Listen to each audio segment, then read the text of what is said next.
चलिए आज हम बात करेंगे, आप ये जो हमारे हाथ में देख रहे हैं इसका नाम है डिजिटल क्लैम मीटर। ठीक है, तो आज हम जानेंगे कि इसको डिजिटल क्लैम मीटर क्यों बोलते हैं और इसका उपयोग जो है कि हम एसी, फ्रिज, वॉशिंग मशीन का अगर काम करते हैं तो इसका प्रयोग हम किस प्रकार से करेंगे, आज इसी के बारे में हम जानेंगे। ठीक है, तो आइए सबसे पहले आपको बताते हैं कि इसको जो है डिजिटल क्लैम मीटर हम इसलिए बोलते हैं क्योंकि यहाँ पर देखिए एक डिस्प्ले लगा हुआ है और इस डिस्प्ले पर जो है कि हमें कुछ अंक जो है शो करता है, मतलब डिजिट शो करता है, इसलिए इसका नाम जो है डिजिटल क्लैंप मीटर है। ठीक है, तो डिजिटल मीटर तो हो गया, क्लैंप मीटर इसको क्यों बोलते हैं डिजिटल क्लैंप मीटर? तो देखिए इसमें एक फंक्शन दिया हुआ है, इसको हम कहीं पर भी क्लैंप कर सकते हैं और क्लैंप करके जो है कि हम किसी भी मशीन का जो है कि लोड नाप सकते हैं कि वो मशीन हमारा जो है कितना लोड ले रही है, तो उसको हम इस प्रकार से क्लैंप कर सकते हैं। ठीक है, तो यहाँ पर हमारा डिजिट दिखाता है और यहाँ से हम इसको क्लैंप कर सकते हैं, इसलिए इसका नाम है डिजिटल क्लैंप मीटर। ठीक है, अब इसका उपयोग हम जो है किस प्रकार से करते हैं, तो इसमें देखिए कुछ फंक्शन बने हुए हैं, यहाँ पर आप देख सकते हैं कुछ फंक्शन बने हुए हैं और इन्हीं सब फंक्शन के बारे में आज हम जानेंगे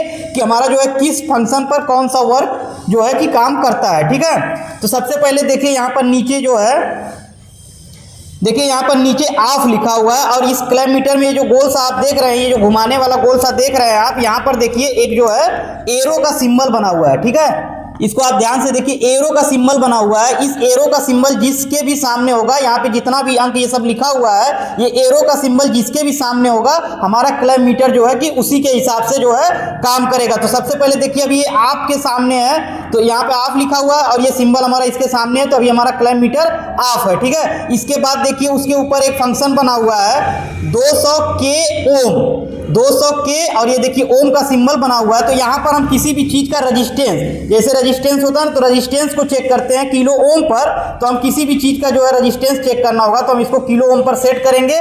इस प्रकार से देखिए इसको घुमाएंगे और देखिए ये आगे हमारा जो है ओम वाले सिंबल पर आ गया। अब इसको हम चेक कैसे करेंगे, देखिए किलो ओम को चेक करने के लिए हमारे पास कोई भी रजिस्टेंस होना चाहिए, तो यहाँ पर देखिए हमारे पास जो है एसी का एक सेंसर है। ठीक है, तो एसी का ये सेंसर है और इसको अगर हम चेक करेंगे कि ये कितने किलो ओम का है, तो इसको हम किलो ओम पर सेट कर लेंगे। और ये जो दोनों हमारा प्रोब देख रहे हैं, दोनों प्रोब का जो है जो मुंह है इसका, देखिए दोनों वायर पर इस प्रकार से लगाएंगे तो देखिए यहाँ पर हमको ये शो करेगा, देखिए 17 जो है कि शो कर रहा है, तो मतलब ये 17 किलो ओम का सेंसर हमारा है। ठीक है, तो किलो ओम को चेक करने के लिए हम क्या करेंगे, क्लैंप मीटर को जो है किलो ओम के सामने सेट कर देंगे और किसी भी रेजिस्टेंस का ओम हम चेक कर सकते हैं। ठीक है, उसके बाद देखिए यहाँ पर बना हुआ है कंटिन्यूटी का सिंबल। ठीक है, अगर किसी भी चीज़ का अगर हमको कंटिन्यूटी जानना है कि हमारा, मान लीजिए हमारे पास एक ये वायर है, ठीक है, तो ये वायर इस छोर से लेके इस छोर तक हमारा पूरा वायर सही है, कहीं ब्रेक नहीं है, तो इसका कंटिन्यूटी चेक करने के लिए इस क्लैंप मीटर को देखिए हम कंटिन्यूटी मोड पर कर देंगे। तो ये देखिए हमारा जो एरो बना हुआ है वो कंटिन्यूटी मोड के सामने आ गया। अब इसको चेक करने के लिए देखिए हम क्या करेंगे, एक वायर को जो है देखिए प्रोब के इस मुंह पर लगा देंगे और एक वायर को देखिए प्रोब के जो है इस वाले मुंह पर लगा देंगे और देखिए हमारा जो है यहाँ पर देख सकते हैं कुछ ना कुछ डिजिट शो करेगा। देखिए डिजिट शो कर रहा है, इसका मतलब हमारा जो है ये कंटिन्यूटी, मतलब ये वायर हमारा सही है। तो किसी भी वायर या किसी भी चीज का कंटिन्यूटी, मतलब यहाँ से लेके यहाँ तक ये सही है, उसको चेक करने के लिए हम कंटिन्यूटी मोड का जो है प्रयोग करते हैं। तो इसको जो है कि मान लीजिए आप किसी के घर पे फ्रिज चेक करने गए, वहां पर अगर आपको कंप्रेसर चेक करना है तो कंप्रेसर के अंदर देखिए वायर का जो वाइंडिंग किया होता है, उसी वाइंडिंग का यहाँ पर 3 थिम्बल बना होता है। ठीक है, तो इसको हम बारी बारी से कंटिन्यूटी मोड पर चेक करेंगे क्योंकि अंदर जो वायर घुमाया हुआ है कहीं से वायर ब्रेक तो नहीं हो गया है, पूरा वायरिंग हमारी कंप्रेसर के अंदर की सही है। उसको चेक करने के लिए देखिए हम बारी बारी से तीनों जो है थिम्बल पर चेक करेंगे प्रोब के मुंह को लगाकर। देखिए यहाँ पर जो है कि हमारा कुछ ना कुछ कंटिन्यूटी शो कर रहा है, इसका मतलब क्या, हमारा कंप्रेसर सही है। तो कंप्रेसर हो या फिर फैन हो, किसी भी चीज की कंटिन्यूटी चेक करने के लिए हम इस क्लैंप मीटर से जो है कंटिन्यूटी वाले मोड पर रख करके चेक कर सकते हैं। ठीक है, उसके बाद देखिए हमारा जो बना हुआ है यहाँ पर 600 वोल्ट और एक लाइन सीधी खींची हुई है, उसके नीचे डॉट डॉट बना हुआ है, मतलब ये जो हमारा डायरेक्ट मतलब डीसी वोल्टेज का सिंबल होता है। तो कहीं पर भी अगर हमें डीसी वोल्टेज चेक करना हुआ तो भी हम इस क्लैंप मीटर से जो है कि चेक कर सकते हैं। तो हमें करना क्या होगा, इस वाले जो एरो है, इसमें जो एरो बना हुआ है, इसको हम जो है देखिए डीसी वोल्टेज पर सेट कर लेंगे और किसी भी चीज को डीसी वाले को, ठीक ना, एसी वोल्टेज इस पर हम नहीं चेक करेंगे वरना हमारा क्लैंप मीटर खराब हो जाएगा। तो देखिए हमारे पास एक बैटरी है, ये बैटरी हमारी देखिए है यहाँ पर देख सकते हैं 1.5 वोल्ट की बैटरी है। ठीक है, देखिए 1.5 वोल्ट की बैटरी है। अब इसको हम चेक करते हैं डीसी वोल्टेज पर कि ये कितना हमें वोल्टेज दिखा रहा है। ठीक है, तो देखिए चेक करने के लिए क्या करना होगा, देखिए यहाँ पर प्लस का सिंबल बना हुआ है और यहाँ पर माइनस का सिंबल बना हुआ है। तो इसका भी हमें ध्यान देना होता है बैटरी या फिर डीसी करंट में कि प्लस और माइनस का हमें ध्यान देना होता है। तो हमारे क्लैम्प मीटर में देखिए जो लाल वाला वायर है ये हमारा प्लस का है और ये देखिए कॉमन जो लिखा हुआ है काला वाला यही हमारा माइनस का होता है। तो माइनस वाले को माइनस की जगह पर हम लगा देंगे, देखिए जहाँ पे माइनस है वहाँ पे लगा देंगे और प्लस वाले को लाल वाले को देखिए प्लस की तरफ लगा देंगे।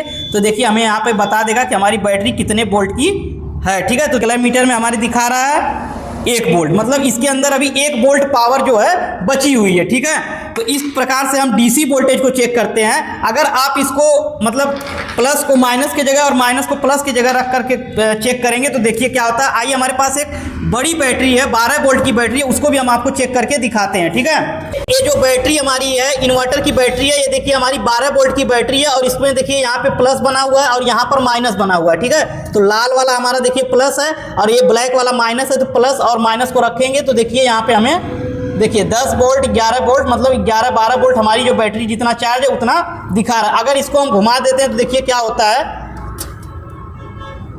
माइनस और प्लस को अगर घुमा देते हैं तो देखिए क्या होता है 12 वोल्ट तो आ रहा है, लेकिन देखिए वहां पे डीसी के नीचे देखिए एक माइनस का सिंबल बना हुआ है। ठीक है, माइनस का सिंबल देखिए एक बना हुआ है, डीसी जहां लिखा हुआ है वहां पर देखिए माइनस मतलब ये आप जो है गलत चेक कर रहे हैं। अगर इसको हम यही प्लस और माइनस सही से लगाकर चेक करेंगे तो देखिए वहां पे माइनस लिख करके नहीं आएगा। देखिए 11 वोल्ट लेकिन माइनस डीसी के नीचे लिखकर नहीं आ रहा। तो इसी प्रकार से जो है क्लैम्प मीटर के जरिए हम डीसी वोल्टेज को भी चेक कर सकते हैं। ठीक है, क्योंकि देखिए अभी जितने भी एसी फ्रिज या वॉशिंग मशीन इन्वर्टर मॉडल आ रहे हैं उसमें उसका फैन मोटर हो या फिर जो है कि कोई भी हमारा जो फंक्शन होता है वो डीसी वोल्टेज पर वर्क करता है। तो हमें डीसी वोल्टेज पर सेट करके वहां पे चेक करना होगा कि हमारा मोटर अगर 12 वोल्ट डीसी है तो 12 वोल्ट की सप्लाई मिल रही है या नहीं मिल रही है। तो इस पर्पज से भी हमें जो है कि डीसी वोल्टेज काफी जो है कि मदद आता है होती है हमारी इस क्लैम्प मीटर के जरिए। ठीक है, 600 वोल्ट के सामने देखिए जो लहराता हुआ एरो बना हुआ है यही हमारा होता है एसी करंट का सिंबल। अब हमें एसी करंट अगर चेक करना है तो देखिए हम इसको घुमा करके इस वाले एरो को जो है कि एसी वोल्टेज के सामने लेकर आएंगे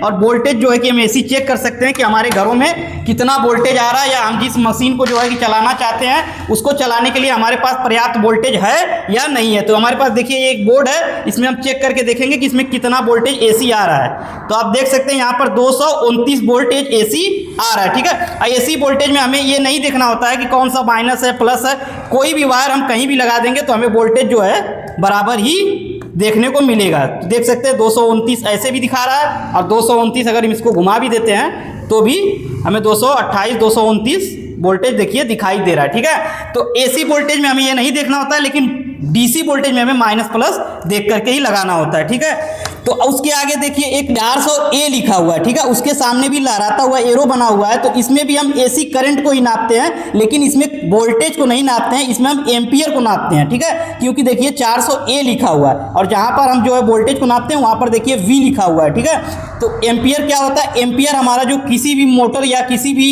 एसी या फ्रिज को हम चलाते हैं तो कितना लोड ले रहा है, कितना हमारा जो है बिजली का खर्च आ रहा है उसी को हम एम्पियर में नापते हैं। ठीक है, तो मान लीजिए हम इसको एम्पियर पर सेट कर दिए और एम्पियर पर सेट करने के बाद हमें जो है क्या करना होगा, मान लीजिए हमारे पास ये फ्रिज का कंप्रेसर है। ठीक है, अब इसका एम्पियर चेक करना हो तो हम क्या करेंगे, एम्पियर को चेक करने के लिए हमें क्या करना होगा, देखिए यहाँ पर 400A लिखा हुआ है, मतलब 400 एम्पियर तक अगर हमें लगता है कि कोई हमारा ऐसा मशीन है जो हमारा 400 एम्पियर तक लोड लेकर चलेगा तो इसको हम 400 पर सेट करेंगे। या फिर देखिए यहाँ पर 200 एम्पियर लिखा हुआ है, अगर हमें लगता है कोई हमारी ऐसी मतलब मोटर या कुछ भी है जो 200 एम्पियर तक लेकर चलेगा तो हम इसको 200 पर सेट करेंगे।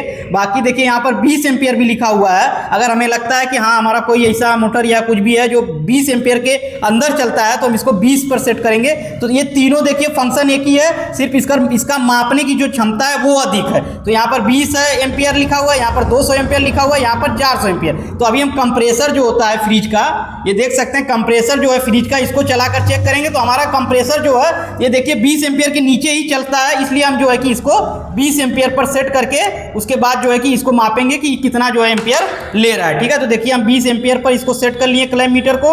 अब इसको हम देखिए वायर के जो भी हमारा न्यूट्रल या फेस आता है, दोनों वायर में से आप किसी भी वायर में, किसी भी एक वायर में इस तरह से देखिए इसको क्लैम्प मीटर को इस तरह से फंसा देंगे, एक वायर में इस तरह से फंसा देंगे इसके अंदर। उसके बाद जो है कि आप मशीन को चालू करेंगे तो आपको जो है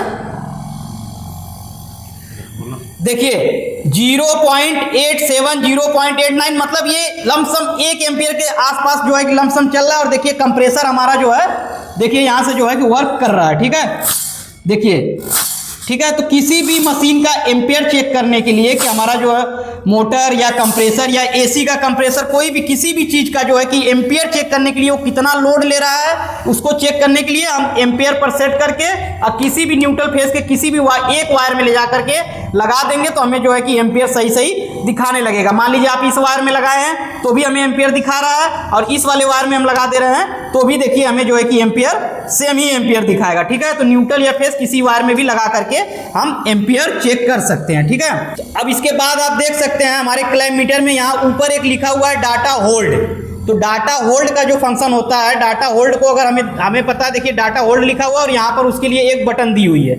इस बटन को हम प्रेस करेंगे तो हमारा डाटा होल्ड होता है। जब इस बटन को हम प्रेस करेंगे तो यहाँ पर देखिए हमारे जो है डिस्प्ले में जो है DH लिख करके आता है। देखिए DH मतलब डाटा होल्ड।